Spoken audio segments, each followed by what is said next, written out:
اے سمیع سن ہماری التجا، تو ہی گنج بخش و دستگیر ہے۔ برزخی زندگی کو دنیاوی زندگی پر قیاس نہیں کیا جا سکتا، یا دنیاوی زندگی کو برزخی زندگی پر قیاس نہیں کیا جا سکتا۔ زندگی میں اگر کوئی اپنی عقل کی بنیاد پہ پرکھنا چاہے، تسلیم نہیں کرے گی عقل اس کی۔ کیوں؟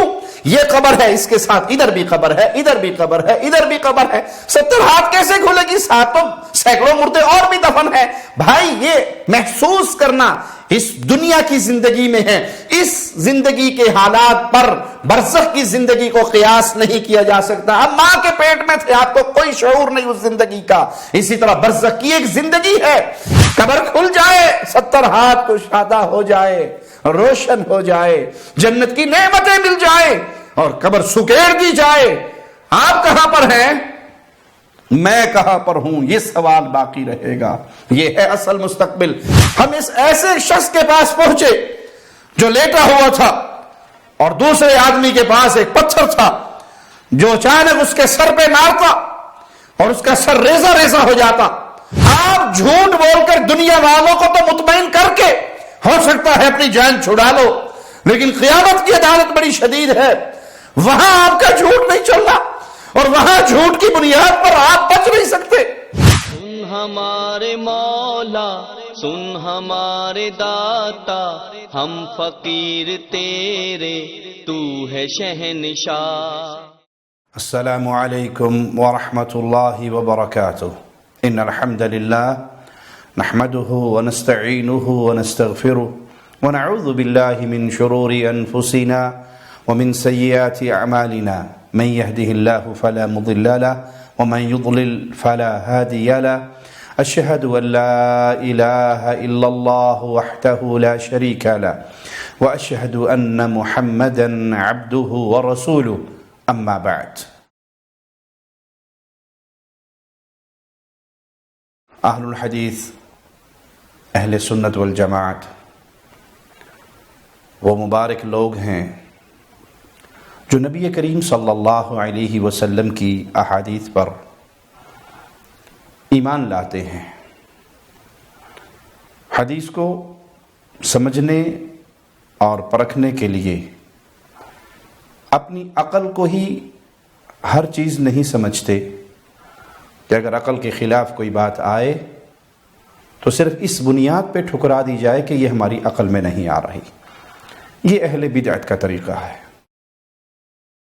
انسانی زندگی، اس کے کئی مراحل ہیں۔ انسان ماں کے پیٹ میں زندہ ہوتا ہے، لیکن دنیا کی زندگی سے بے خبر، اپنی زندگی سے بے خبر۔ وہ زندگی ہے لیکن اس کے اپنے تقاضے ہیں۔ ولادت کے بعد وفات تک کی زندگی، یہ انسانی زندگی کا ایک اور مرحلہ ہے۔ مرنے کے بعد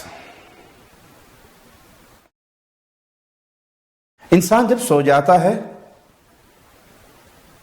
اس نیند کو بھی موت قرار دیا گیا ہے۔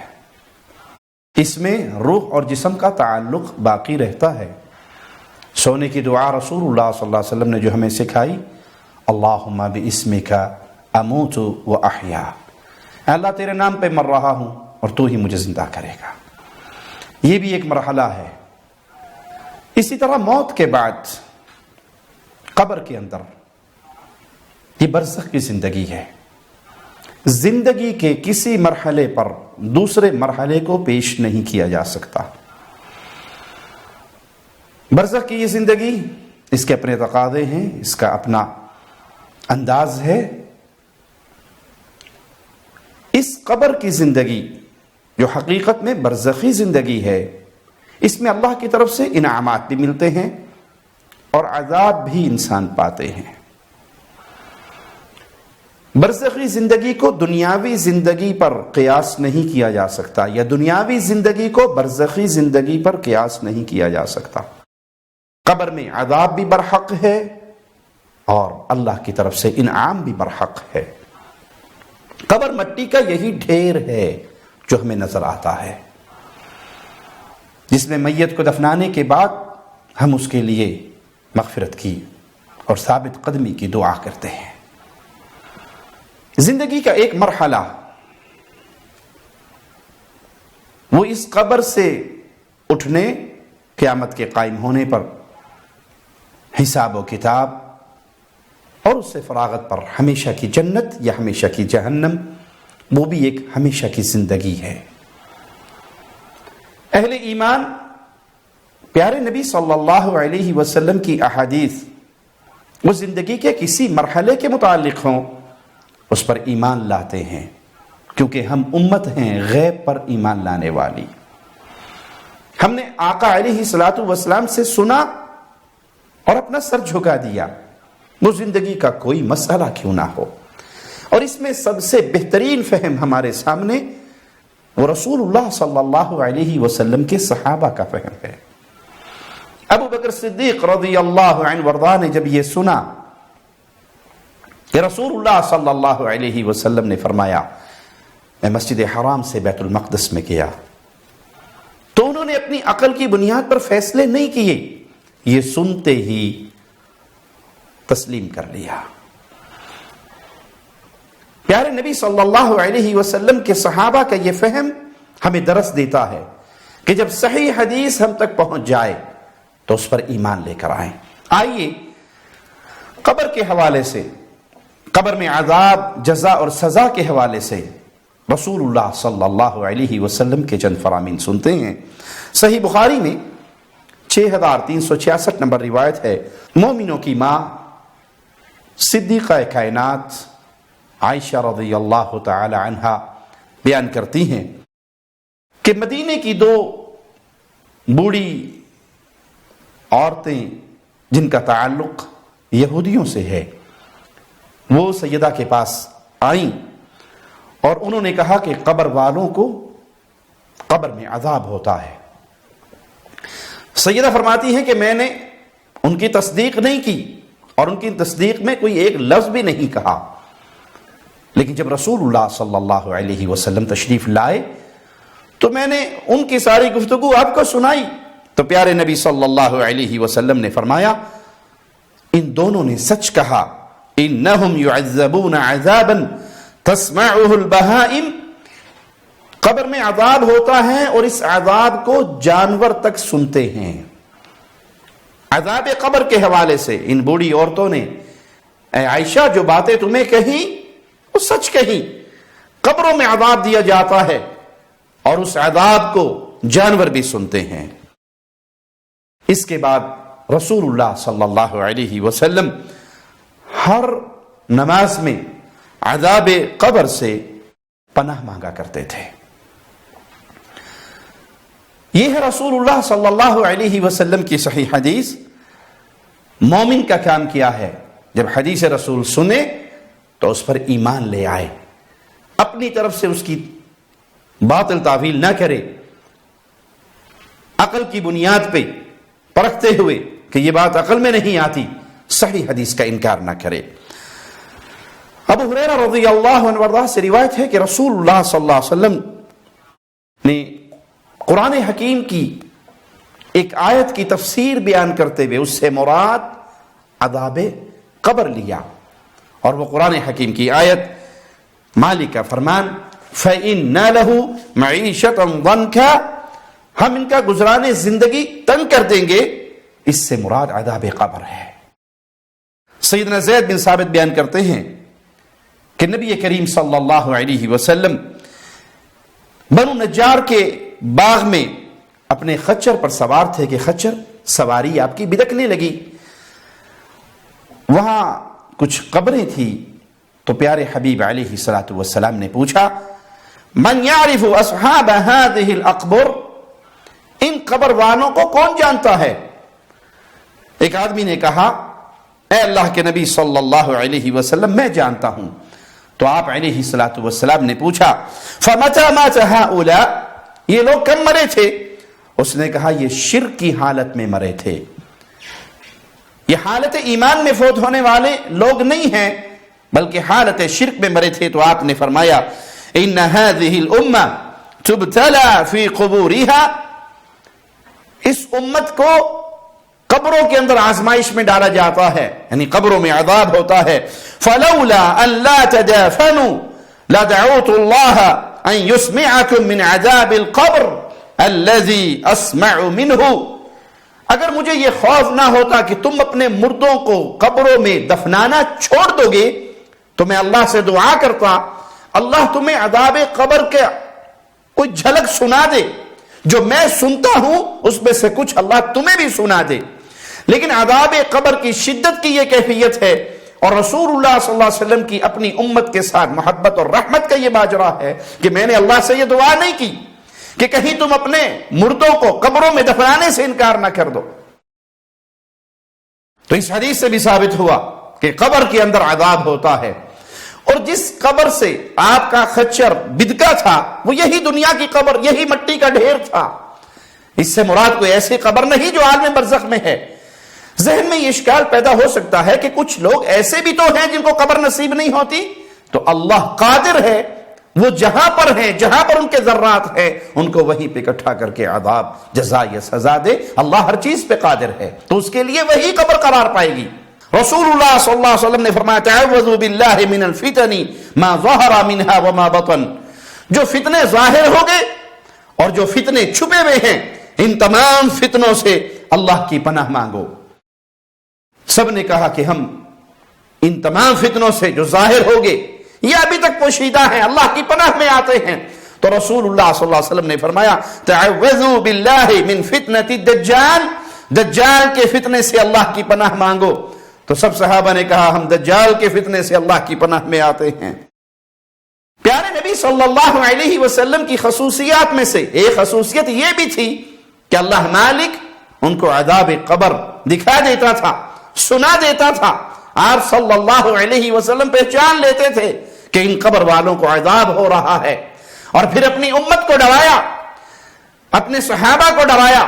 وہ پیغام جو صحابہ کو دیا وہ رہتی دنیا تک، قیامت تک آنے والے مسلمانوں تک کے لیے پیغام ہے کہ قبر کے عذاب سے، آگ کے عذاب سے، ظاہر ہونے والے اور چھپے ہوئے فتنوں سے، دجال کے فتنے سے اللہ کی پناہ میں آیا کرو. اللہ سے پناہ کا سوال کیا کرو کہ ان فتنوں سے اللہ تمہیں محفوظ کر دے. ابو ایوب رضی اللہ عنہ سے روایت ہے، وہ کہتے ہیں کہ رسول اللہ صلی اللہ علیہ وسلم سورج غروب ہونے کے بعد باہر تشریف لائے اور آپ نے ایک آواز سنی. اس آواز کو سن کر آپ نے فرمایا یہود تعذب فی قبورہا، یہ یہود ہیں جنہیں ان کی قبروں میں عذاب دیا جا رہا ہے. تو قبر کا عذاب برحق ہے، قبر کے اندر ملنے والے انعامات بھی برحق ہیں، اور اس کی دلیل پیارے نبی صلی اللہ علیہ وسلم کی یہ فرامین ہے. سیدنا براء بن عازب رضی اللہ عنہ وارضاہ سے روایت ہے، وہ کہتے ہیں کہ رسول اللہ صلی اللہ علیہ وسلم نے فرمایا یثبت اللہ الذین آمنوا بالقول الثابت، اللہ ایمان لانے والوں کو پختہ قول یعنی کلمہ طیبہ کے ذریعے حق پر ثابت قدم رکھتا ہے. اس آیت سے مراد کیا ہے، اس آیت کی تفسیر کیا ہے؟ رسول اللہ صلی اللہ علیہ وسلم نے اس آیت کے بارے میں کیا بیان کیا؟ نزلت فی عذاب القبر یقال له من ربک فیقول ربی اللہ ونبی محمد فذلك قوله يثبت الله الذين آمنوا بالقول الثابت في الحياة الدنيا وفي الآخرة. یہ آیت عذاب قبر کے بارے میں نازل ہوئی. جب کسی مسلمان کو قبر میں رکھا جاتا ہے تو اس سے سوال ہوتا ہے من ربک، تیرا رب کون ہے، تیرا پالنہار کون ہے؟ وہ جواب میں کہتا ہے اللہ میرا رب ہے، محمد صلی اللہ علیہ وسلم میرے نبی ہیں. یہی وہ قرآن حکیم کی آیت کا مصداق ہے کہ اللہ اہل ایمان کو ثابت قدمی عطا فرماتا ہے. قبر میں جب اس سے سوال جواب ہوتے ہیں تو اللہ اہل ایمان کو ثابت قدم رکھتا ہے. سیدنا ابو ہریرہ رضی اللہ عنہ وارضاہ فرماتے ہیں کہ پیارے نبی صلی اللہ علیہ وسلم نے فرمایا اذا قبل المیت او قال احدکم اتاہ ملکان اسودان ازرقان، تم میں سے کسی کی میت کو جب قبر میں رکھا جاتا ہے تو اس کے پاس سیاہ دو فرشتے، جن فرشتوں کی کیفیت کیا ہے، سیاہ رنگ والے نیلی آنکھوں والے دو فرشتے آتے ہیں. یقال لأحدہما المنکر والآخر النکیر. ایک فرشتے کو منکر کہا جاتا ہے، دوسرے کو نکیر کہا جاتا ہے. فیقولان ما کنت تقول فی هذا الرجل. ایک فرشتہ سوال کرتا ہے کہ تم اس شخص کے بارے میں کیا کہتے ہو؟ میت مومن ہے، اہل ایمان میں سے ہے، تو اس کا جواب کیا ہوگا؟ فَيَقُولُ مَا كَانَ يَقُولُ هُوَ عَبْدُ اللَّهِ وَرَسُولُهُ أَشْهَدُ أَن لَا إِلَهَ إِلَّا اللَّهُ وَأَنَّ مُحَمَّدًا عَبْدُهُ وَرَسُولُهُ فَيَقُولَانِ قَدْ كُنَّا نَعْلَمُ أَنَّكَ تَقُولُ هَذَا. مومن جواب میں وہی کہے گا جو دنیا میں کہا کرتا تھا. یعنی یہ سوال اور ان سوالوں کا جواب رٹے کی بنیاد پر نہیں ہو سکتا. یہ دنیا میں کوئی رٹا لگا لے اور سکون سے مر جائے کہ میں نے تو سوالوں کو رٹ لیا ہے، یاد کر لیا ہے. وہاں اس کی زبان نہیں، حقیقت میں اس کی زندگی کی عکاسی ہوگی. وہ دنیا میں جو ایمان رکھتا تھا، وہ دنیا میں جو عقیدے رکھتا تھا، دنیا میں جو اس کی کیفیت تھی حالت ایمان کی، وہیں پر قبر میں وہی چیز بولے گی، وہ وہی کہے گا جو دنیا میں کہا کرتا تھا کہ وہ اللہ کے بندے ہیں، وہ اللہ کے رسول ہیں. وہ عبد اللہ، وہ اللہ کے بندے ہیں، وہ رسولہ، اور اس کے رسول ہیں. اگر یہ دنیا حالت شرک میں اس نے گزاری ہوئی، دنیا میں اگر اس کا یہ عقیدہ ہوا کہ وہ نور من نور اللہ ہیں، وہ احد اور احمد میں صرف میم کی مروڑی کے فرق سے آئے ہیں، میم کا برقع پہن کے آئے ہیں، وہی جو مستوی عرش ہے خدا ہو کر اتر پڑا مدینے میں مصطفیٰ ہو کر. تمہاری آنکھیں اندھی ہیں، تم پہچان نہیں سکتے. یہ نعوذ باللہ اللہ ہی ہے جو زمین پہ آیا ہوا ہے. جیسے قبر پرستوں کے عقیدے مشہور ہے. من گھڑت ایک جھوٹی روایت ایک صاحب اپنی کتاب میں لکھتے ہیں کہ اللہ کے نبی صلی اللہ علیہ وسلم نے جبرائیل سے پوچھا وہی کہاں سے لاتے ہو؟ کہا ایک مقام آتا ہے سدرۃ المنتہا کے قریب پہنچ کے رک جاتا ہوں، وہاں سے وحی ملتی ہے. کہا کبھی اس آواز کے پیچھے جا کر تو دیکھو. کہا کبھی ہمت نہیں ہوئی. کہا اب جاؤ تو ذرا دیکھنا. جبرائیل نے آواز کا پیچھا کیا، عرش تک پہنچے، پردے ہٹا کر دیکھے تو محمد بیٹھے وحی کر رہے تھے صلی اللہ علیہ وسلم. وہیں کھڑے کھڑے جبرائیل نے زمین پہ جھانکا تو مدینے کے اندر بھی محمد تھے صلی اللہ علیہ وسلم. یہ کفر کا عقیدہ ہے. وہی کہے گا جو دنیا کی زندگی میں وہ کہا کرتا تھا وہ عبد اللہ، وہ اللہ کے بندے. جس نے اس دنیا میں پیارے نبی صلی اللہ علیہ وسلم کو اللہ کا بندہ تسلیم نہ کیا، بشر تسلیم نہ کیا، امام الانبیاء تسلیم نہ کیا، بلکہ یہ کفری عقیدہ اپنائے رکھا کہ وہ نور من نور اللہ ہیں. تمہاری آنکھوں پہ پردے پڑے ہوئے ہیں، تم دیکھ نہیں سکتے، حقیقت میں اللہ ہی ہے جو بشریت کے چولے میں اس دنیا پہ آ گیا ہے. قیامت کے دن یہی عرش کے اوپر انی علی اللہ بن کر نکلیں گے تو پھر اس کے منہ سے یہ ایمان کی باتیں نہیں نکلیں گی. یہ ایمان کی بات اسی کے منہ سے نکلے گی جس نے اس دنیا میں ایمان کو سیکھا، سمجھا اور چکھا ہوگا. وہ کہے گا ہوا عبد اللہ، وہ اللہ کے بندے، وَرَسُولُهُ، اور اس کے رسول، أَشْهَدُ أَن لَا إِلَهَ إِلَّا اللَّهُ وَأَشْهَدُ أَنَّ مُحَمَّدٌ رَسُولُ اللَّهُ، میں گواہی دیتا ہوں اللہ کے علاوہ کوئی معبود برحق نہیں اور محمد صلی اللہ علیہ وسلم اللہ کے بندے اور اس کے رسول ہیں. فرشتے کہیں گے میں پہلے علم تھا کہ تم یہی کہو گے، تمہارا جواب یہی ہوگا، کیونکہ مومن کا جواب ہونا ہی یہی ہے. ثم يفسح له في قبره 70 ذراعا، ہر طرف سے 70 ہاتھ اس کی قبر کو کشادہ کر دی جائے گی. اب دیکھیے یہ ساری باتیں برزخ کی ہیں. اس کو دنیا کی زندگی میں اگر کوئی اپنی عقل کی بنیاد پہ پرکھنا چاہے تسلیم نہیں کرے گی عقل اس کی. کیوں؟ یہ قبر ہے، اس کے ساتھ ادھر بھی قبر ہے، ادھر بھی قبر ہے، ادھر بھی قبر ہے. 70 ہاتھ کیسے کھلے گی؟ ساتھ تو سینکڑوں مردے اور بھی دفن ہے. بھائی یہ محسوس کرنا اس دنیا کی زندگی میں ہے. اس زندگی کے حالات پر برزخ کی زندگی کو قیاس نہیں کیا جا سکتا. اب ماں کے پیٹ میں تھے، آپ کو کوئی شعور نہیں اس زندگی کا. اسی طرح برزخ کی ایک زندگی ہے، سوتے وقت ایک زندگی ہے، آپ سو چکے ہو، جس کو حدیث نے موت کہا ہے، اس کی اپنی ایک کیفیت ہے. تو یہ زندگی کے مراحل ہیں. انسان اسی وقت خیر پہ رہے گا جب تک وہ رسول اللہ صلی اللہ علیہ وسلم کی احادیث کو سنے، زندگی کے کسی مرحلے کے بارے میں ہو اور آمنا وصدقنا یہ اعلان کہے، اس کو اپنی زبان سے ادا کرے، اس پر ایمان لے کر آئے، تبھی وہ کامیاب ہے۔ اور اگر اس نے عقل کی بنیاد پہ پرکھنے کی کوشش کر دی اور کہا یہ بات تو عقل میں نہیں آتی، پھر گمراہی کے دروازے اس کے لیے کھلے ہیں۔ تو یہ برزخ کی زندگی ہے، 70 ہاتھ ہر طرف سے اس کی قبر کو کشادہ کر دیا جائے گا، ثم ينور له فيه، اس کی قبر کو روشن کر دیا جائے گا۔ اللہ تجھے تیرے پیارے ناموں کا واسطہ ہے مولا، جس جس مسلمان مومن موحد کے کانوں تک میری آواز پہنچ رہی ہے، اللہ مجھے بھی اور میرے ہر مومن مسلمان بھائی کو اس کی قبر کو کشادہ کر دینا، اس کی قبر کو منور کر دینا، اس کی قبر کو جنت کا باغ بنا دینا۔ اللہ قبر کے فتنے سے، وہاں کے عذاب سے، وہاں کی آزمائشوں سے اللہ اپنی رحمت سے بچا لینا، تیرے علاوہ کوئی نہیں بچانے والا۔ لوگوں کے تو بڑے بڑے عقیدے ہیں، کسی کا کوئی عقیدہ، کسی کا کوئی عقیدہ، کوئی کہتا ہے میری قبر میں بابا جی آ جائیں گے، کوئی کہتا ہے شاہ جی آ جائیں گے، کوئی کہتا ہے کوئی آ جائے گا، اور ہمارا عقیدہ ہے اللہ اگر تو نہ بچائے قبر میں کوئی نہیں بچا سکتا، نہ کوئی بابا آئے گا، نہ کوئی شاہ جی آئیں گے، نہ کوئی سبز چولے والا، نہ کوئی کالے چولے والا، وہاں کوئی نہیں آئے گا بچانے کے لیے، نہ پیر جی آئیں گے، نہ جیلانی صاحب آئیں گے، نہ کوئی اور صاحب آئیں گے، تیری رحمت ہوگی تو بچیں گے۔ اللہ تو اپنی رحمت والا معاملہ کرنا، ہمارے اعمال، ہمارے گناہوں کو دیکھتے ہوئے جس کے ہم حقدار ہیں وہ معاملہ نہ کرنا۔ تیری رحمت نے تیرے غضب کو ڈھانپ لیا ہے، اس پر چھا گئی ہے تیری رحمت، اللہ ہمارے ساتھ اپنی رحمت والا معاملہ کرنا۔ حدیث کیا ہے؟ اسے کہا جائے گا سو جا،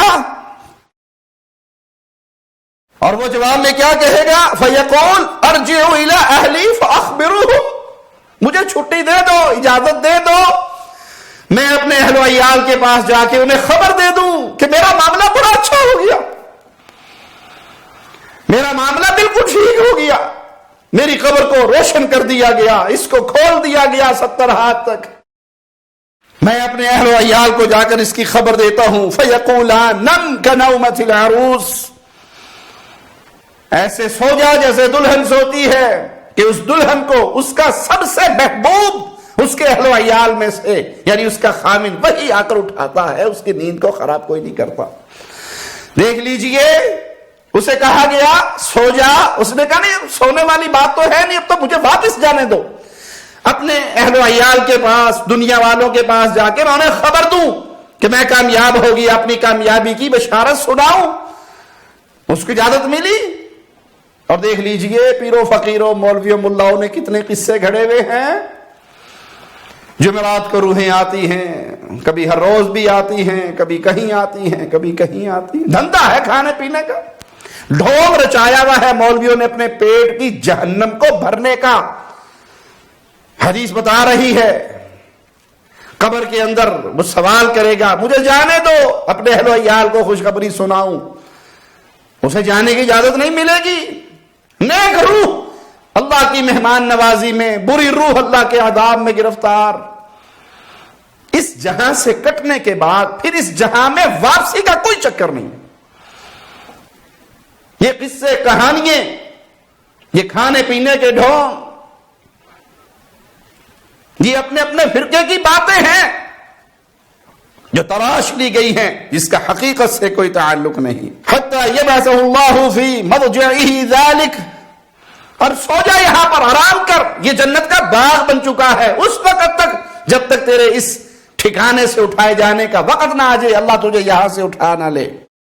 وَإِن كَانَ مُنَافِقًا اللہم لا تجعلنا منہم ولا معاہم ولا فیہم، اور اگر یہ میت منافق ہوئی، مومن واحد نہ ہوئی، منافق ہوئی، اللہ اپنی رحمت سے ہمیں بچا لے، ہمیں اہل نفاق میں شامل نہ فرمانا۔ قال سمعت الناس یقولون فقلت مثلہ، جب اس سے پوچھا جائے گا من ربک، کہے گا میں تو جانتا ہی نہیں، جو لوگ کہا کرتے تھے وہ میں کہہ دیا کرتا تھا، نہ مجھے رب کی توحید کا علم، نہ مجھے پیارے نبی صلی اللہ علیہ وسلم کی رسالت کا علم، ایسی باتوں کو میں جانتا ہی نہیں، میں نے سیکھا ہی نہیں، میں نے پڑھا ہی نہیں، میں نے علم حاصل ہی نہیں کیا۔ لوگوں کے پیچھے آنکھیں بند کر کے چلتا رہا، جو لوگ کہہ دیتے میں بھی کہہ دیا کرتا تھا، لا ادری فیقولان قد كنا نعلم انك تقول ذلك، ہم جانتے ہیں تیرا یہی جواب ہونا تھا، تو نے یہی کہنا تھا۔ پھر زمین کو حکم دیا جائے گا سکڑ جا، مومن کی قبر کو حکم ہوا تھا کشادہ ہو جا، اور منافق کی قبر کو حکم دیا جائے گا سکڑ جا۔ وہ زمین سکڑ جائے گی، کہاں تک؟ یہاں تک کہ اس لاش کی پسلیاں آپ اس میں پھنس جائیں، فتختلف فیہا اضلاعہ، اس کی پسلیاں ایک دوسرے میں پھنس جائیں گی، فلا يزال فيها معذبا حتى يبعثه الله من مضجعه ذلك، وہ اسی عذاب میں مبتلا رہے گا یہاں تک کہ اس قبر سے اللہ اسے اٹھا لے، وہ وقت آ جائے قبروں سے نکلنے کا، تب تک وہ اپنے عذاب میں مبتلا رہے گا۔ یہ حدیث ہمیں خبر دیتی ہے کہ قبر کے اندر عذاب بھی ہے، قبر کے اندر ثواب بھی ہے، یہ جنت کا باغ ہے یا جہنم کا گڑھا ہے۔ مومن کے لیے خوشخبریاں ہیں اور روشنی کر دی جائے گی، کھول دی جائے گی، منافق کے لیے اسے سکیڑ دیا جائے گا۔ ابھی زندگی ہے، ابھی زندہ ہو، کما لو کچھ، کر لو کچھ بھائی، یہ اصل مستقبل ہے۔ دیکھیے ہم دوڑتے ہیں مستقبل سنوارنے کے لیے، اس دنیا کی زندگی کا مستقبل بھی کوئی مستقبل ہے؟ بادشاہ کی زندگی بھی گزر جاتی ہے اور فقیر کی زندگی بھی گزر جاتی ہے، وہ ریشم پہ سو جاتا ہے، یہ کانٹوں پہ سو جاتا ہے، نیند تو دونوں کو آ جاتی ہے۔ وہ ایک بادشاہ، اس کی عادت تھی اکیلے کھانا نہیں کھاتا تھا، سفر کے دوران بھی اس نے اپنے سپاہیوں سے کہا کسی کو لے کر آؤ جو میرے ساتھ کھانا کھائے۔ ایک چرواہے کو دیکھا جو ایک درخت کے نیچے لیٹا ہوا، اینٹ کا تکیہ بنا کے، اسے اٹھا کر لے آئے۔ بادشاہ نے کہا بیٹھو کھانا کھاؤ میرے ساتھ، میں بادشاہ ہوں۔ کہا سنبھال کے رکھ اپنا کھانا، میں اس کا مہمان ہوں جو تجھ سے کروڑ درجے افضل ہے۔ کہا میرے سامنے تو کسی اور کو افضل کہہ رہا ہے، گستاخی کر رہا ہے۔ کہا نہیں، میں روزے دار ہوں، میں اللہ کا مہمان ہوں۔ کہا اچھا چلو ٹھیک ہے، بیٹھ جاؤ، سناؤ زندگی کیسے گزر رہی ہے۔ اب یہ بکریوں کا چرواہا ہے جس کے پاس چند بکریے ہیں، غربت کی کیفیت کیا ہے کہ درخت کے نیچے اینٹ کا تکیہ بنا کے سو رہا ہے۔ کہا بادشاہ سلامت، کچھ زندگی تیرے جیسی ہے، کچھ تیرے سے بھی اچھی ہے۔ کہا سبحان اللہ، میں وقت کا بادشاہ ہوں، اتنے بڑے ملک کا حکمران ہوں، اور تو 10 بکریوں کا مالک ہے۔ اچھا چل ٹھیک ہے، مجھے سمجھا جو میرے جیسی ہے وہ کون سی زندگی ہے تیری۔ کہ بادشاہ سلامت، جب آپ سو جاتے ہیں اور جب میں سو جاتا ہوں، یہ الگ بات ہے، آپ ریشم پہ سو رہے، میں مٹی کے ڈھیر پہ سو رہا، سونے کے بعد ہماری زندگی برابر ہو جاتی، نہ آپ کو شعور نہ مجھے شعور۔ کہ بات تو تیری ٹھیک ہے، اچھا وہ زندگی بتا جو مجھ سے اچھی ہے۔ بادشاہ سلامت، جب آپ اٹھتے ہیں آپ کو پورے ملک کی فکر کھائے ہوئے ہوتی ہے، وہاں حملہ ہو گیا، وہاں بغاوت ہو گئی، وہاں یہ مسئلہ بن گیا، یہاں یہ مسئلہ بن گیا۔ میری 10 بکریاں ہیں، مجھے صرف 10 بکریوں کی ٹینشن ہوتی ہے، تو ٹینشن میں آپ سے اچھی زندگی گزار رہا ہوں، آپ کو فکر مجھ سے زیادہ اور مجھے فکر کم۔ زندگی نام ہے سکون کا، آپ کے پاس وہ تھوڑا ہے، میرے پاس زیادہ ہے۔ بھائی زندگی تو گزر رہی ہے، چرواہے کی بھی بادشاہ کی بھی۔ دنیا سنوارنے کے لیے اگر بھوت سوار ہوگی آپ کے سر پہ کہ یہ سنور جائے، یہ مستقبل نہیں ہے، یہ ہے مستقبل۔ قبر کھل جائے، 70 ہاتھ کشادہ ہو جائے، روشن ہو جائے، جنت کی نعمتیں مل جائیں اور قبر سکیڑ دی جائے، آپ کہاں پر ہیں، میں کہاں پر ہوں، یہ سوال باقی رہے گا۔ یہ ہے اصل مستقبل، اپنی آخرت کی زندگی کو سنوار لیجئے۔ اب اس حدیث سے ہمیں جو چیز ثابت ہوئی، برزخی زندگی، میت اس کے ساتھ ہم کلام ہو رہے ہیں فرشتے۔ اچھا آپ قبر بند نہ کریں، کھڑے رہیں، وہاں دیکھتے رہیں، کیا خیال ہے ہم کلامی ہوگی؟ ہم کلامی ہو رہی ہے، آپ کو نظر نہیں آ رہی، مجھے نظر نہیں آ رہی۔ اگر نظر آ جائے تو پھر برزخ کس بات کی؟ جو فرقے گمراہ ہوئے کہ قبر کا عذاب ہے ہی نہیں، یہ معاملہ ختم ہو گیا مرتے ہی، تو بھائی برزخ الی یوم یبعثون، اب آڑ ہے، پردہ ہے، وہ زندگی ہی الگ ہے، اس کا شعور آپ کو نہیں، وہاں جا کر اس دنیا کی زندگی کا شعور آپ کو نہیں۔ جہان تبدیل ہو گئے، مرحلہ تبدیل ہو گیا۔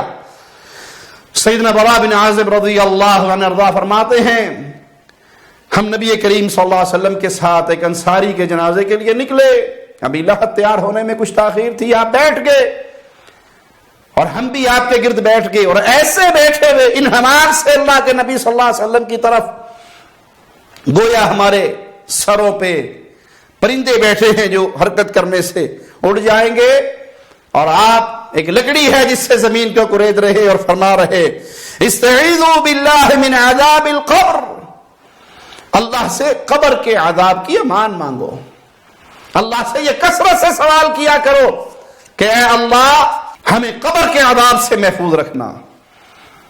یہ دعا اپنی دعاؤں میں شامل کیجئے۔ دلوں پہ اگر سیاہی چڑھی ہو، دنیا کی محبت چڑھی ہو، آخرت کی فکر نہ ہو تو جایا کیجئے قبرستان۔ پیارے نبی صلی اللہ علیہ وسلم نے تعلیم یہ دی، الا فزوروها، جاؤ ان قبروں کی زیارت کرو، فإنها تذکرکم الآخرہ۔ رزلٹ کیا ملے گا؟ تمہیں اپنی آخرت یاد آئے گی، موت یاد آئے گی۔ دنیا کی جتنی مرضی نعمتوں میں آپ سانس لے رہے ہو، اس قبر کے صندوق کو اگر آپ دیکھ کر وہاں پر کھڑے ہوں گے، ساری لذتیں ٹوٹ جائیں گی، ساری لذتیں آپ سے منہ موڑ لیں گی۔ آپ کو یہ زندگی اپنے سامنے نظر آئے گی کہ ایک دن آنا ہے، میں نے اس گڑھے کے اندر گرنا ہے، یہ گڑھا میرے اور آپ کے عملوں کا صندوق ہے۔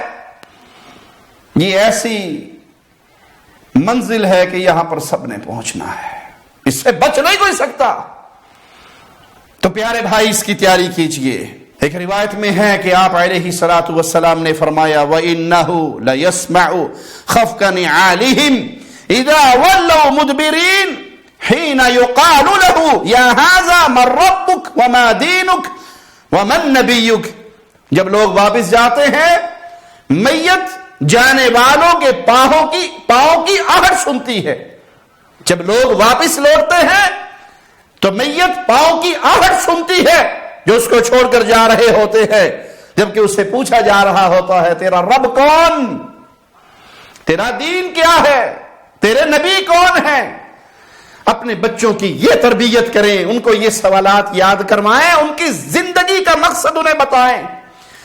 رات کو سلاتے وقت آپ یہ تو کہہ دیتے ہو بیٹا جلدی سو جا، صبح سکول جانا ہے، ان کا ذہن، ان کا مائنڈ یہ نہ بنائیں کہ زندگی کا مقصد سکولوں میں جائیں اور کچھ پڑھ لکھ کے ڈاکٹر انجینئر کچھ نہ کچھ بن جائیں تاکہ نوکری اچھی لگ جائے، مکان ہو، گاڑی ہو، بیوی ہو، شادی ہو جائے، زندگی کا سسٹم چل پڑے۔ اس بچے کو رات کو سلاتے کہ بیٹا جلدی سو، صبح فجر کی نماز جماعت سے پڑھنی ہے۔ جس نے فجر جماعت سے پڑھ لی وہ اللہ کی حفاظت میں آ گیا۔ اور اللہ اکبر من کل شیء، اللہ تو سب سے بڑا ہے۔ جس کو اللہ کی طرف سے امان مل جائے اس کا کوئی کیا بگاڑ لے گا۔ بچوں کی تربیت اس ناحیے پہ کیجئے کہ اپنے رب کو پہچانو، اپنے دین کو سمجھو، اپنے آقا کو پہچانو اور ان کے حکموں کے مطابق زندگی گزارو، کیونکہ زندگی ہمیشہ کا سودا نہیں، کبھی بھی ختم ہو سکتی ہے۔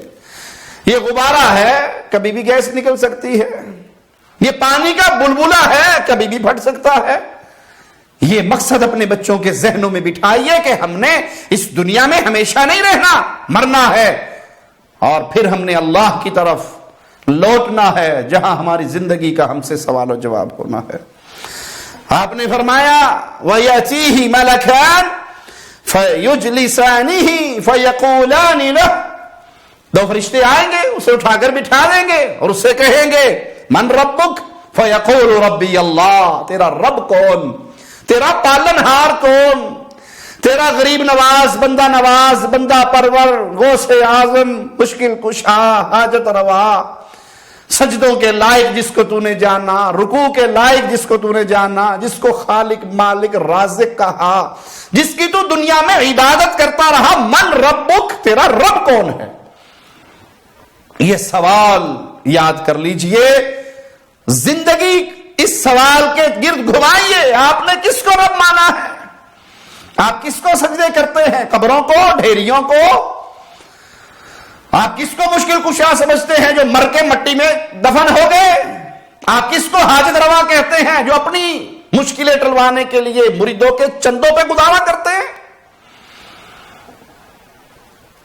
جن کے مرنے پر راز کھلتے ہیں، یہ اتنے کھربوں کے مالک تھے، ان کے اکاؤنٹ میں اتنے ارب ڈالر تھے، اتنے لاکھ یورو تھے، اتنے کروڑ روپے تھے، جنہوں نے کسی غریب کو 1 روپیہ نہیں دیا. اور یہ سارے پیسے کہاں سے آئے؟ یہ خاندانی لینڈ لارڈ ہیں؟ نہیں، یہ مریدوں کے چندوں پہ پلنے والے جو اپنے خزانوں کا منہ آپ کے چندوں سے بھرے، وہ آپ کو کیا دیں گے؟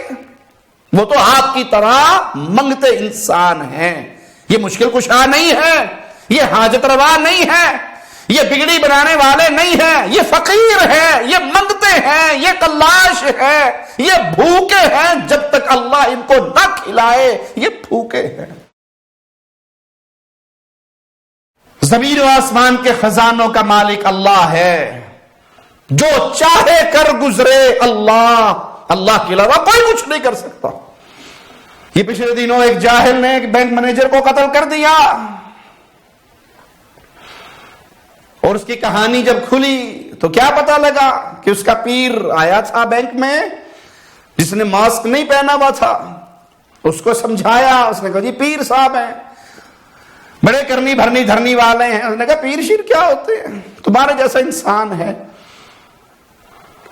اس نے کہا نہیں جی، ان پیروں کے اختیار میں بہت کچھ ہوتا ہے. اس بینک مینیجر نے کہہ دیا کہ اختیار تو سارا اللہ کا ہے، نبی ہو یا ولی ہو، نیک بزرگ ہو یا اللہ کے انبیاء ہو، یہ سب کے سب اللہ کے محتاج ہیں. اللہ کسی کا محتاج نہیں. سارے اختیارات اللہ کے پاس ہے. اللہ چاہے ان کی سن لے، ان کو عطا کر دے، اور اللہ چاہے ان کی نہ سنے. خود رسول اللہ صلی اللہ علیہ وسلم کا فرمان بڑا واضح 2 ٹوک.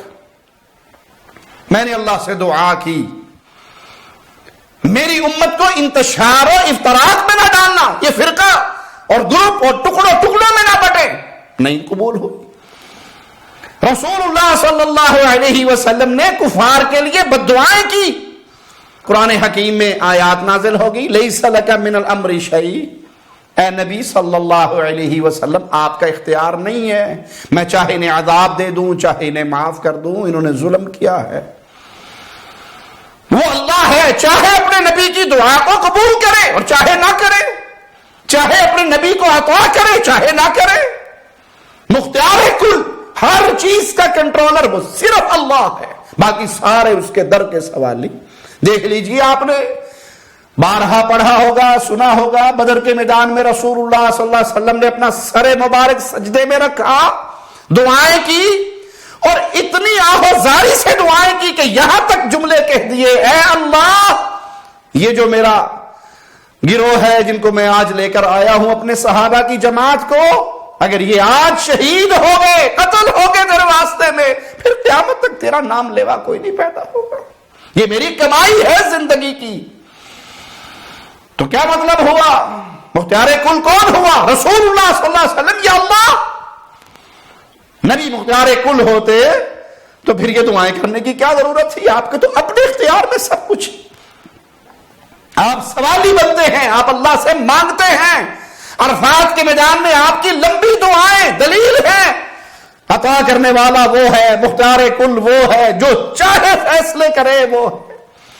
اپنے چچا کی وفات پہ غمگین ہو گئے، قرآن حکیم کی آیات نازل ہوئی انک لا تہدی من احببت ولکن اللہ یہدی من یشاء. آپ جس کو چاہے ہدایت دے دے، یہ آپ کا اختیار ہی نہیں ہے. اللہ جس کو چاہے ہدایت دے. موت کے اختیار بھی اللہ کے پاس، جس کو جب چاہے موت دے، جس کو جب تک چاہے زندہ رکھے.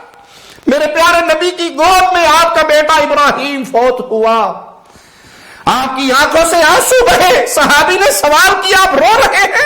کہا یہ رحمت ہے جو اپنے بیٹے کی جدائی پہ برس رہی ہے. زبان سے وہی کہوں گا جس سے میرا اللہ راضی ہوگا. انا للہ و انا الیہ راجعون. ابراہیم، تیری جدائی نے تیرے بابا کو بڑا غمگین کیا ہے. چچا حمزہ کی شہادت پہ میرے نبی بڑے غمگین ہوئے، لیکن اختیار آپ کے پاس اگر ہوتا چچا کو شہید ہونے دیتے. ابراہیم کو فوت ہونے دیتے؟ مختار کل صرف اللہ ہے۔ اس ظالم نے اٹھا اور گولیاں چلا دی اور کہا جی میں نے گستاخ رسول کو مارا ہے۔ یہ جاہلوں کے ٹولے کے رکن ہیں ایسے لوگ، ان کا مذہب بھی جہالت کے اوپر ہے، علم سے کورا، دین سے کورے، اسی کو محبت سمجھتے ہیں۔ یہ فیصلہ کرنا کون گستاخ ہے، حاکم وقت کی ذمہ داری ہے، قاضی کی ذمہ داری ہے۔ اس پر حد لاگو ہوگی کس کی ذمہ داری ہے؟ حکومت وقت کی۔ اگر حکومت وقت اپنی ذمہ داری ادا نہ کرے، اس کا سوال قیامت کے دن اس سے ہونا ہے۔ آج ذاتی دشمنیوں کو، ذاتی لڑائیوں کو انجام دیا جاتا ہے اور پیارے نبی صلی اللہ علیہ وسلم کی مبارک ذات کو ڈھال بنا لیا جاتا ہے۔ کوئی اپنی کسی سے دشمنی نکال رہا ہے اور تہمت لگا رہا ہے گستاخ رسول ہے۔ اللہ کے لیے عقل کا ماجرا اپنائیے، عقل کے ناخن لیجئے، ہوش میں آئے، معاشرے کو کہاں لے کر جا رہے ہیں؟ آپ کا یہ طریقہ اس معاشرے کو برباد کر کے رکھ دے گا۔ اسلام کی یہ تعلیم نہیں ہے، اسلام کا یہ درس نہیں ہے۔ وَيَأْتِيهِ مَلَكَانِ فَيُجْلِسَانِهِ فَيَقُولَانِ لَهُ مَنْ رَبُّكَ فَيَقُولُ رَبِّيَ اللَّهُ فَيَقُولَانِ لَهُ مَا دِينُكَ فَيَقُولُ دِينِيَ الْإِسْلَامُ۔ اس کے بعد دو فرشتے آئیں گے جو اسے اٹھا کر بٹھائیں گے اور اسے کہیں گے من ربک، تیرا رب کون ہے؟ تو وہ کہے گا میرا رب اللہ ہے۔ فَيَقُولَانِ لَهُ ما هذا الرجل الذي بعث فيكم قال فيقول هو رسول الله صلى الله عليه وسلم فيقولان وما يدريك فيقول قرأت كتاب الله فآمنت به وصدقت۔ وہ اس سے سوال کریں گے کہ جو شخص تم میں رسول بنا کر بھیجے گے ان کے بارے میں تم کیا کہتے ہو؟ وہ کہے گا ہوا رسول اللہ صلی اللہ علیہ وسلم، وہ اللہ کے رسول ہیں۔ وہ پوچھیں گے تمہیں اس بات کی خبر کیسے ہوئی؟ تو وہ جواب میں کہے گا کہ میں نے قرآن پڑھا تھا، میں ایمان لے کر آیا اور میں نے ان کی تصدیق کی۔ تو وہاں سوال ہوگا رسول اللہ صلی اللہ علیہ وسلم کی رسالت کا۔ جہاں اللہ کی ربوبیت کا سوال ہوگا وہاں رسول کریم صلی اللہ علیہ وسلم کی رسالت کا سوال ہوگا، اور بندہ کہے گا میں نے کتاب پڑھی، میں اس پر ایمان لایا، میں نے اس کی تصدیق کی، مجھے یہ علم کتاب و سنت سے ملا۔ اور یہی وہ قول ہے، یہی وہ ماجرا ہے جس کا ذکر جو قرآن حکیم کی اس آیت کا مصداق بنتا ہے۔ فَذَلِكَ قَوْلُ اللَّهِ تَعَالَى يثبت الله الذين آمنوا بالقول الثابت في الحياة الدنيا وفي الآخرة۔ اس آیت کا یہی مصداق ہے کہ اللہ ثابت قدمی عطا فرماتا ہے اہل ایمان کو عقیدہ توحید کی بنیاد پر، اسی کلمہ طیبہ کی بنیاد پر۔ یہی گواہی اہل ایمان کے منہ سے نکلے گی اور وہ ثابت قدم رہیں گے اس سوال و جواب پر۔ تو پھر فرمایا رسول کریم صلی اللہ علیہ وسلم نے فَيُنَادِي مُنَادٍ مِّنَ السَّمَاءِ أَن قَدْ صَدَقَ عَبْدِي فَافْرِشُوهُ مِنَ الْجَنَّةِ وَأَلْبِسُوهُ مِنَ الْجَنَّةِ وَافْتَحُوا لَهُ بَابًا إِلَى الْجَنَّةِ۔ اس بندے کے لیے آسمان سے آواز آئے گا، یہ میرا بندہ سچا، اس کا عقیدہ بھی سچا، اس کا عمل بھی سچا، اس کے لیے جنت کے لباس، جنت کے بسترے اور جنت کی کھڑکی کھول دو، یہ جنت کی نعمتیں پانے والا قرار پا جائے گا، اس کی قبر جنت کا باغ بنا دیا جائے گا۔ فَيَأْتِيهِ مِن رَوْحِهَا وَطِيبِهَا، جنت کی طرف سے وہاں کی ہوائیں اور وہاں کی خوشبوئیں وہ اس تک پہنچیں گی۔ یہ ہے اصل کامیابی، یہ ہے اصل کامرانی، یہ ہے خوش نصیب انسان کا حال۔ وَيُفْتَحُ لَهُ فِيهَا مَدَّ بَصَرِهِ، اور اس کی قبر کو کھول دیا جائے گا، کشادہ کر دیا جائے گا جہاں تک اس کی نظر پہنچے گی۔ وَإِنَّ الْكَافِرَ، اگر معاملہ کافر کا، مشرک کا ہوا جو اس قبر میں پہنچا ہے، اس کے حال کی کیفیت بھی رسول اللہ صلی اللہ علیہ وسلم نے بیان کی۔ وَتُعَادُ رُوحُهُ فِي جَسَدِهِ وَيَأْتِيهِ مَلَكَانِ فَيُجْلِسَانِهِ فَيَقُولَانِ لَهُ مَنْ رَبُّكَ، کافر کی روح بھی اس کے جسم میں لوٹائی جائے گی۔ معاملہ برزخ کا ہے، کیفیت کا ہمیں علم نہیں، کیفیت کا ہمیں شعور نہیں دیا گیا۔ ایمان لاتے ہیں کتاب و سنت کے دلائل پر، عقل کی بنیاد پہ اس کا انکار نہیں کرتے۔ اس کے پاس فرشتے آئیں گے، اٹھا کے بٹھا دیا جائے گا اسے، اور اس سے وہ سوال کریں گے تیرا رب کون ہے؟ فَيَقُولْ ہاں لَا أَدْرِي، تو کہے گا ہاں میں تو نہیں جانتا۔ فَيَقُولَانِ لَهُ مَا دِينُكَ، فَيَقُولْ ہاں لَا أَدْرِي، تیرا دین کیا ہے، کس دین پہ چلتا تھا؟ وہ جواب میں کہے گا ہاں مجھے نہیں معلوم، میں نہیں جانتا۔ فَيَقُولَانِ مَا هَذَا الرَّجُلُ الَّذِي بُعِثَ فِيكُمْ، جو تمہارے درمیان رسول بنا کر بھیجے، ان کے بارے میں تم کیا کہتے ہو؟ فَيَقُولُ هَا لَا أَدْرِي فَيُنَادِي مُنَادٍ مِّنَ السَّمَاءِ أَن كَذَبَ فَافْرِشُوهُ مِنَ النَّارِ وَأَلْبِسُوهُ مِنَ النَّارِ وَافْتَحُوا لَهُ بَابًا إِلَى النَّارِ۔ آسمان سے وعدہ آئے گا یہ بندہ جھوٹا ہے، اس کے نیچے بستر کی جگہ پر جہنم کی آگ، اس کا لباس جہنم سے، اور اس کے لیے جہنم کا دروازہ بھی کھول دو، اس کی قبر جہنم کا گڑھا بنا دی جائے گی، اور وہاں کا عذاب اسے پہنچے گا۔ فَيَأْتِيهِ مِنْ حَرِّهَا وَسَمُومِهَا وَيُضَيِّقُ عَلَيْهِ قَبْرُهُ حَتَّى تَخْتَلِفَ فِيهِ أَضْلَاعُهَا، جہنم کی گرمی، جہنم کے دھواں وہ اس کی قبر میں آئے گا، اور اس کی قبر اسے بھیج لے گی، یہاں تک کہ اس کی ہڈیاں آپس میں ایک دوسرے سے مل جائیں گی۔ تو پیارے بھائی، یہ معاملہ برزخ کا ہے جس کا ہمیں علم دیا گیا اور اس پر ایمان لانا واجب ہے۔ کیفیت کا ہمیں علم نہیں دیا گیا، ہمیں شعور نہیں ہے اس زندگی کا، کیونکہ وہ مرحلہ ہی الگ ہے۔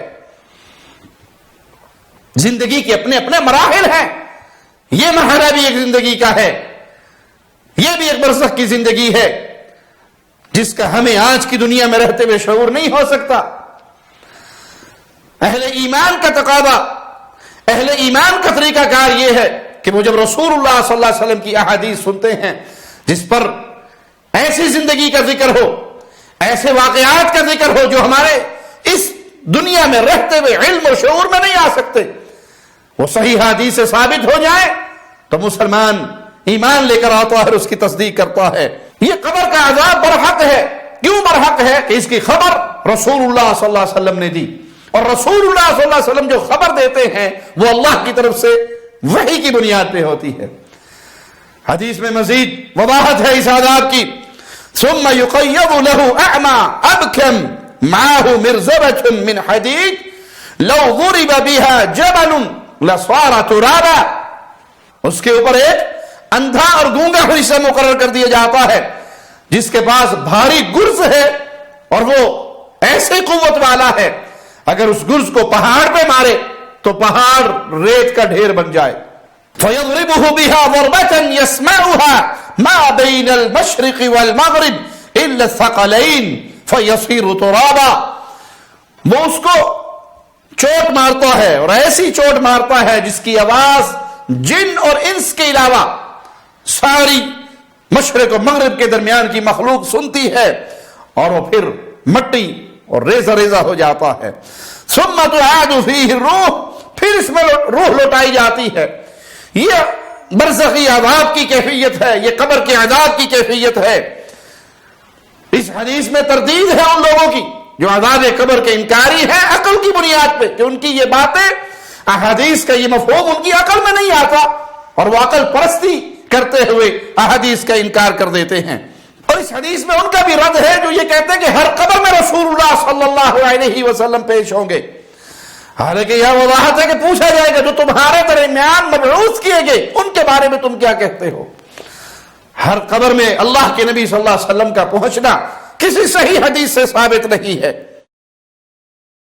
کیونکہ تصدیق کرنے والا کیا کہہ رہا ہے؟ میں نے اللہ کی کتاب کو پڑھا، مجھے یہ خبر وہاں سے ملی، کتاب و سنت کے دلائل سے ملی، جس کی میں نے تصدیق کی اور میں ان پر ایمان لے کر آیا۔ تو دین اسلام کے مسائل کو وحی کی بنیاد پہ لیا جاتا ہے، عقل کی بنیاد پہ نہیں لیا جاتا کہ جو بظاہر کسی کی عقل کے خلاف ہو تو اسے ٹھکرا دیا جائے۔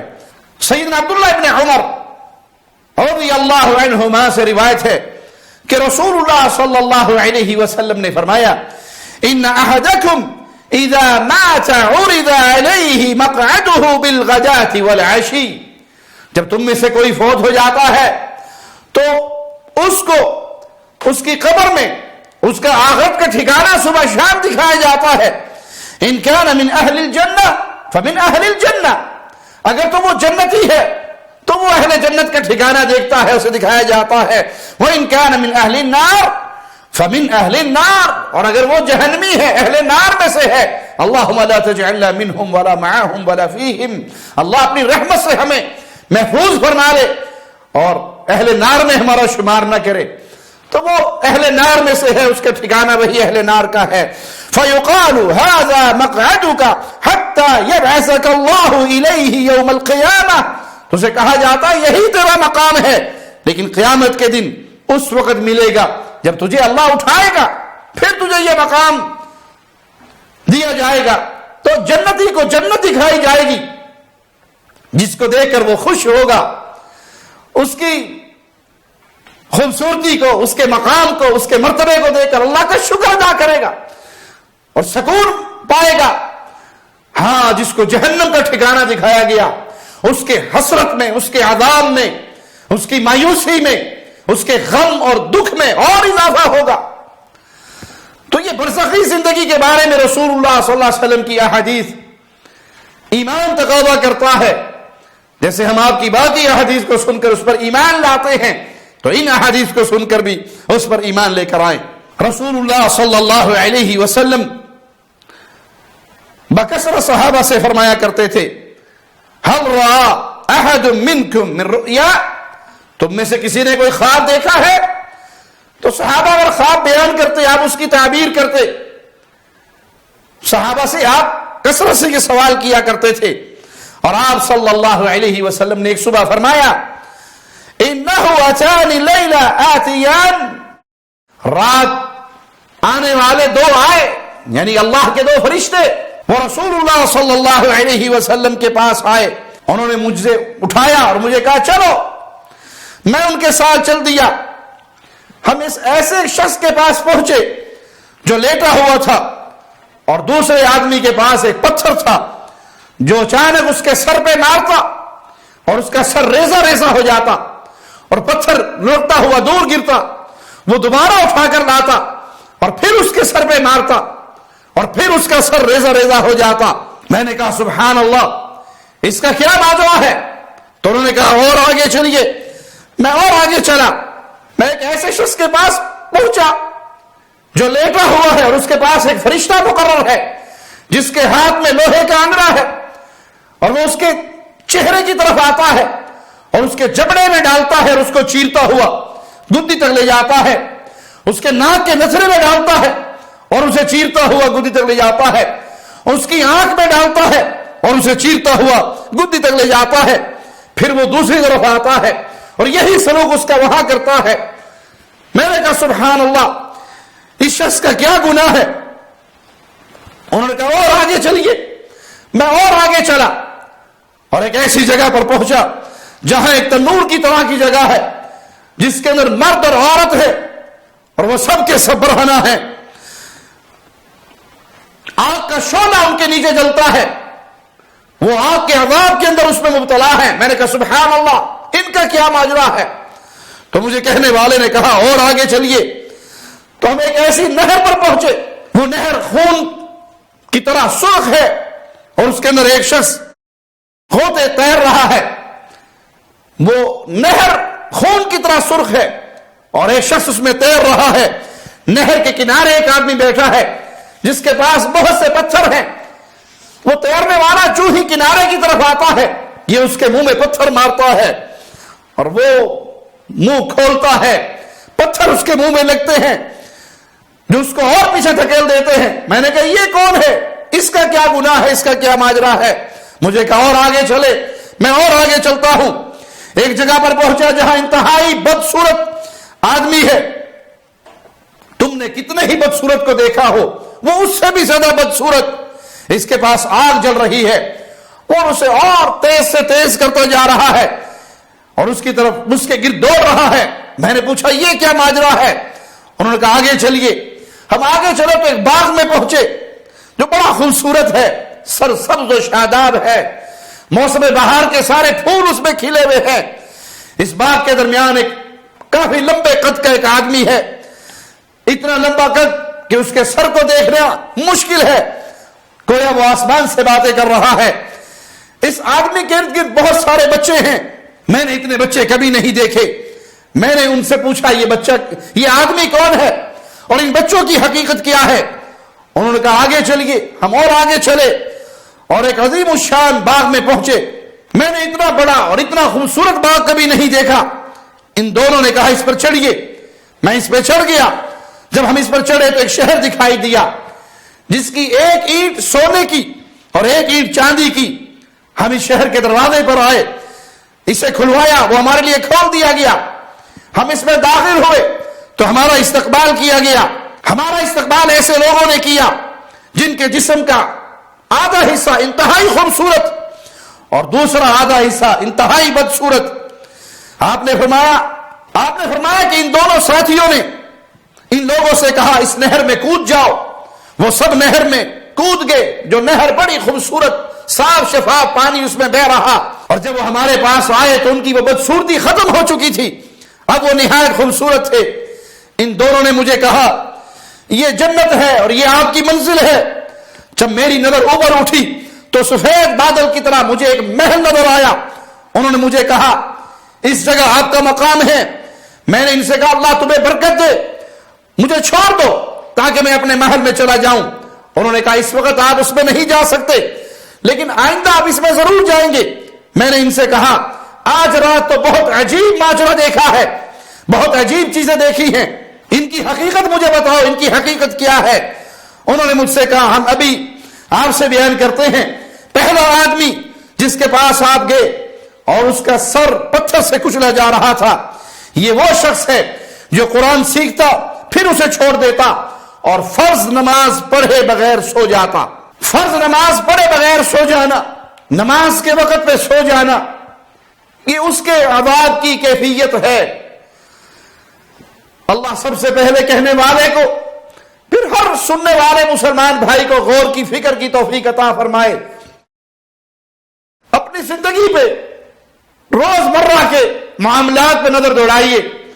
آپ کی اور میری کیفیت کیا ہے؟ کہ ہمیں نیند صرف نماز کے ٹائم پر ہی آتی ہے؟ ہم نماز کا وقت جانتے ہوئے کہ اب نماز کا وقت ہو چکا ہے پھر دنیاوی معاملات میں مشغول ہو جائیں یا سو جائیں اور نماز کو چھوڑ دیں تو دیکھیے کتنا شدید عذاب ہے اس کو جو فرض نماز کے وقت پہ سوتا ہے. اور جو مستقل نمازوں کے تارک ہے ان کا کیا بنے گا؟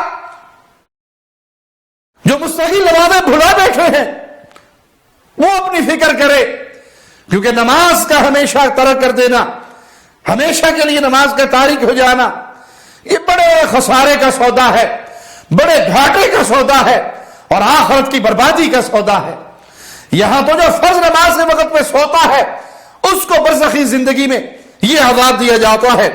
اور کہ وہ جس کا جبڑا گدی تک اور اس کے نتھنے گدی تک اور اس کی آنکھیں گدی تک چیری جا رہی تھی، یہ وہ ہے جو صبح اپنے گھر سے نکلتا اور سارا دن جھوٹ بولتا حتیٰ کہ اس کا جھوٹ دور دراز تک پہنچ جاتا.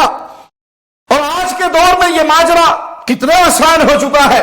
ایک جھوٹی پوسٹ فیس بک پہ لگا دیجئے، سوشل میڈیا کے حوالے ایک جھوٹی خبر کر دیجئے اور وہ چند سیکنڈوں میں پوری دنیا میں پھیل جائے گی. یہ جو صبح گھر سے نکلا اور اس نے سارا دن جھوٹ بولا، جھوٹی خبریں پھیلائی، اس کا انجام دیکھ لیجئے. اور جو جھوٹی خبریں پھیلاتے ہیں، جھوٹ کی بنیاد پہ لوگوں کو قتل کرتے ہیں، ذاتی مقاصد کے لیے جھوٹ بول کر کسی کو بدنام کرتے ہیں، یہ دنیا کی زندگی سدا نہیں رہنی، ایک دن ختم ہو جانی ہے. آپ جھوٹ بول کر دنیا والوں کو تو مطمئن کر کے ہو سکتا ہے اپنی جان چھڑا لو، لیکن قیامت کی عدالت بڑی شدید ہے. وہاں آپ کا جھوٹ نہیں چل رہا، اور وہاں جھوٹ کی بنیاد پر آپ بچ نہیں سکتے، اللہ کے سامنے کھڑے ہوں گے، وہ سینوں میں چھپی ہوئی باتوں کو جاننے والا اللہ، وہاں کیا کرو گے؟ وہاں کیسے جان چھڑاؤ گے؟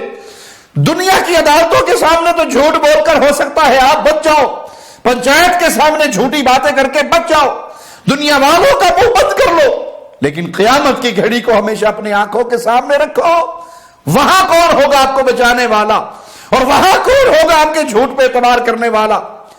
انہوں نے کہا وہ منظر جو آپ نے دیکھا جہاں ننگے مرد اور عورتیں، وہ زناکار مرد اور زناکار عورتیں،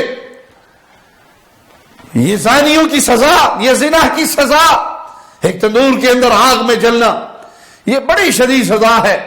چند لمحوں کی لذت کے لیے ہمیشہ کی آخرت برباد نہ کرے، برزخی زندگی کو، اپنی قبر کو جہنم کے گڑھے نہ بنائیں، آخرت کی زندگی کو اپنے سامنے رکھیں، جہاں آپ کے سکون کے لیے، آپ کی نظروں کے سکون کے لیے اور آپ کی لذتوں کے لیے اللہ کی مہمان نوازی ہے، اس کو سامنے رکھیے، اور یہ ختم ہو جانے والی دنیا کے اندر حرام کاری کے ذریعے اپنی آخرت کو برباد نہ کریں، اس دنیا میں نکاح کریں، حلال طریقے سے اپنی خواہشات کو پورا کریں۔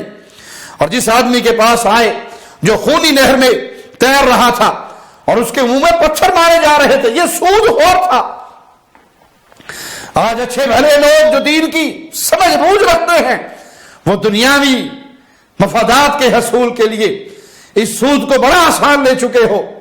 جی کاروبار نہیں چلتے اگر سود نہ لیں، ہماری زمینیں نہیں آباد ہوتی اگر سود نہ لیں، مکان نہیں بنتے، گاڑیاں نہیں آتی۔ ارے بھائی، یہ دنیا کی بڑی مختصر زندگی، اس زندگی کو اگر غربت سے بھی گزار لو گے تو آخرت کا جہان آپ کے لیے بڑا حسین ہوگا۔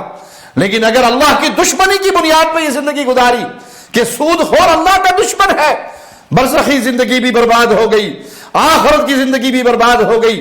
کہ جب انسان اللہ کی دشمنی پہ اتر آئے، جس کو اللہ اپنا دشمن قرار دے اور اس کو کہے کہ یہ اللہ سے اور اس کے رسول سے جنگ کے مترادف ہے، تو کیا لذت رہی دنیا کی 4 دن کی زندگی میں؟